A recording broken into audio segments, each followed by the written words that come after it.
Pernah terjadi teman-teman sekalian, ini kisah dinukil oleh Amr bin As radhiyallahu anhu. Amr bin As ini adalah gubernur Umar di Mesir. Dia mengatakan, ketahuilah, dia memegang demi Allah, dia bersumpah, tidak ada orang yang bertakwa atau tidak ada orang yang mencapai tingkat ketakwaan yang aku lihat mengalahkan takwanya Nabi SAW, Abu Bakar dan Umar. Lalu dia menceritakan, dan Umar ya memiliki banyak contoh yang menggambarkan tentang masalah itu. Dia mengatakan, satu waktu pernah ada masuk ke dalam istana saya di Mesir dua orang. Yang satu Abu Saru'ah. Ini mungkin orang jarang dengar namanya. Abu Saru'ah radhiyallahu anhu sahabat Nabi, termasuk ahli Badar. Hadir di Badar. Abu Saru'ah radhiyallahu anhu masuk bersama Abdurrahman bin Umar bin Khattab, anaknya Umar bin Khattab, namanya Abdurrahman. Dua-duanya masuk ke dalam istanaku, kata Amr bin As, dalam kondisi menundukkan kepala mereka, seakan-akan mereka memiliki masalah yang sangat besar. Maka masuklah mereka berdua, lalu duduk di hadapanku, melantai sambil mengatakan, wahai Amr, dirikan, tegakkanlah atas kami hukuman had, karena semalam kami telah mabuk. Jadi termasuk yang menyandera dirinya mabuk adalah Abdurrahman bin Umar bin Khattab, anaknya Umar bin Khattab. Tegakkan pada kami itu. Kata Amr bin As, keluarlah dari istanaku, keluar dari ruangan sini. Dia tidak mau hakim, karena menurut pemahaman Amr, nggak usah pergi mengaku di sini, karena tidak kepergok. Kalau kepergok, ya dihukum. Nggak kepergok, bagian dari syariat, jangan melapor. Nggak usah kita bilang saya pernah berzina, hukumlah saya. Walaupun itu kalau ada yang lakukan tidak dilarang dalam agama, tapi anjurannya jangan lakukan. Tapi Abdurrahman langsung bilang, wahai Amr, kalau kau tidak mau cambuk kami, saya akan laporkan kepada ayahku.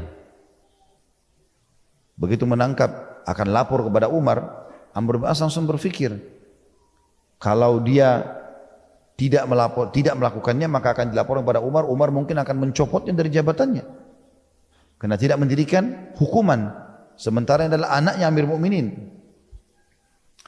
Maka kata Amr, baiklah kalau begitu. Disuruh keluar di teras istananya atau rumahnya Amr, dicambuk sama Amr. Setelah dicambuk, hukuman 40 derah bagi pemabuk, dua-duanya dicambuk. Lalu Abdurrahman merasa belum puas, dia pun bersama dengan temannya, ini sahabat Nabi yang ditemani sama dia, Abu Saru'ah, pergi ke pinggir bangunan itu lalu mencukur kepala rambut mereka.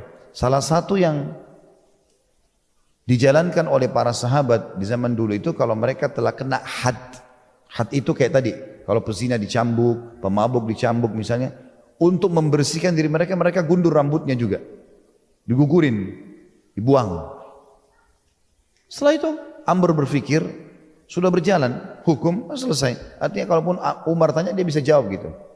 Kata Amr, gak lama kemudian datang surat Umar sampai kepada saya. Lalu tulisannya itu, dari Abdullah hamba Allah Umar bin Khattab kepada As ibn Abil As, namanya dia Amr, tapi diganti dengan As. As itu pemaksiat. Dia panggil Amr bin As dengan As, ya. As ini maksudnya kemaksiatan, namanya dia Amr, diganti oleh Umar.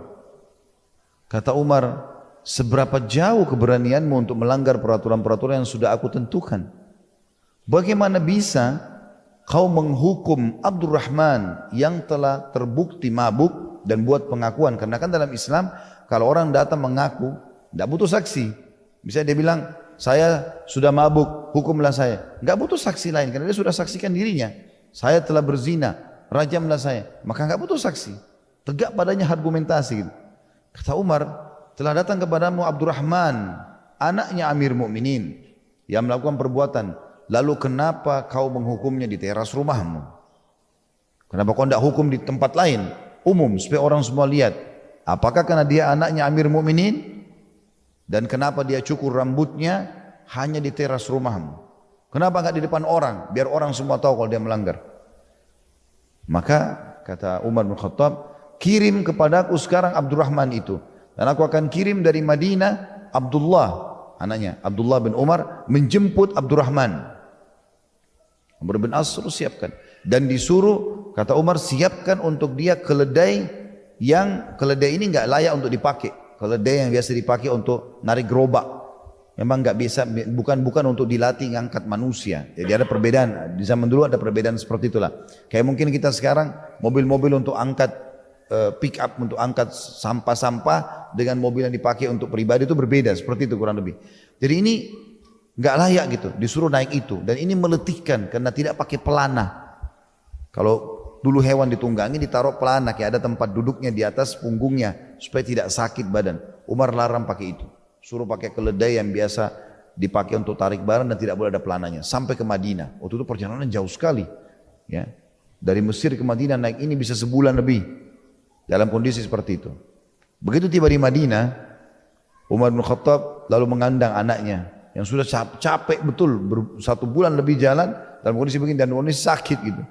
Lalu kata Umar di depan orang-orang, wahai Abdurrahman, karena kau anaknya Amir Mukminin, kemudian kau dicambuk di terasnya Amr dan kau cukur rambutmu di terasnya, apa bedanya antara kau dengan kaum muslimin?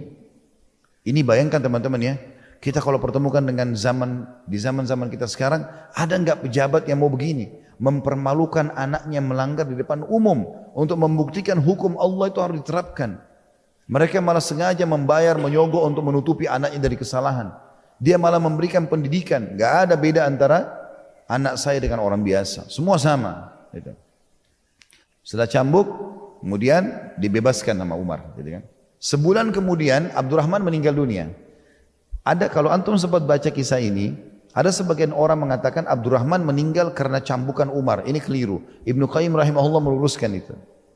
Ibnu Qayyim rahimahullah mengatakan, sesungguhnya Abdurrahman bukan meninggal karena cambukan ayahnya, tetapi terbukti karena dia masih hidup sebulan setelah kejadian tersebut dan tidak sakit, sehat.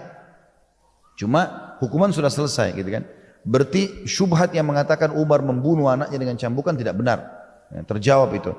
Kemudian juga cambukan Umar kepada Abdurrahman bukan cambukan had yang terulang. Karena had nggak boleh diulangi. Kan sudah dihukum di Mesir. Nggak boleh diulangi cambukan itu. Nggak boleh orang bilang ini tadinya dicambuk misalnya di Panggep karena mabuk 40 derajat, di Makassar dicambuk lagi. Nggak bisa. Karena sudah dicambuk, selesai. Jadi cambukan kata Ibnu Qayyim Umar adalah didikan ayah kepada anaknya, bukan lagi had. Jadi itu hak ayah. Boleh ayah memukul anaknya kalau dianggap itu adalah pelanggaran, gitu kan? Begitu juga dengan Ibnu tadi ya, Saru'ah radhiyallahu anhu. Dan Ibnu Qayyim mengatakan perlu digarisbawahi Ibnu Saru'ah atau Abu Saru'ah ini radhiyallahu anhu seorang ahli Badar yang memang Allah SWT juga mengatakan melalui lisan Nabi Muhammad SAW kepada ahli Badar, berbuatlah semau kalian sudah diampuni dosanya. Dia rupanya sama Abdurrahman, kata Ibnu Qayyim rahimahullah, terbukti dari fakta-fakta sejarah, mereka sebenarnya bukan sedang mabuk. Jadi rupanya mereka minum nabidh. Jadi kismis atau anggur biasa dicemplungin di air, dibiarkan beberapa hari, nanti airnya jadi manis. Ini kadang-kadang berubah menjadi minuman yang memabukkan, tapi tidak seterusnya. Karena minuman nabidh ini pernah diminum oleh Nabi SAW, pernah diminum. Jadi kalau kita taruh kismis di air, beberapa jam kemudian nanti dia akan berubah menjadi air manis gitu kan. Tapi kalau dibiarkan mungkin sampai beberapa hari dia bisa berbusa, jadi bisa memabukkan gitu. Rupanya mereka minum, mereka nggak tahu kalau itu bisa memabukkan. Kehati-hatiannya Abdurrahman, anak Umar bin Khattab, dan juga ya, Abu Saru'ah ini, khawatir jangan sampai ternyata sudah sampai pada mabukkan. Padahal mereka tidak mabuk. Cuma karena ketakutannya kepada Allah, jangan sampai hari kiamat nanti saya dihukum. Ketakutan tadi yang kita bahas dari awal ini, itu muncul. Jangan sampai betul-betul karena status yang masuk tadi dari nabidh ini, sudah sampai pada tingkat memabukkan. Padahal sekali lagi dia belum memabukkan gitu kan. Itu nanti saya dihukum hari kiamat, lebih baik saya dihukum di dunia. Gara-gara kepekaannya ini, akhirnya dia pun minta untuk dihukum.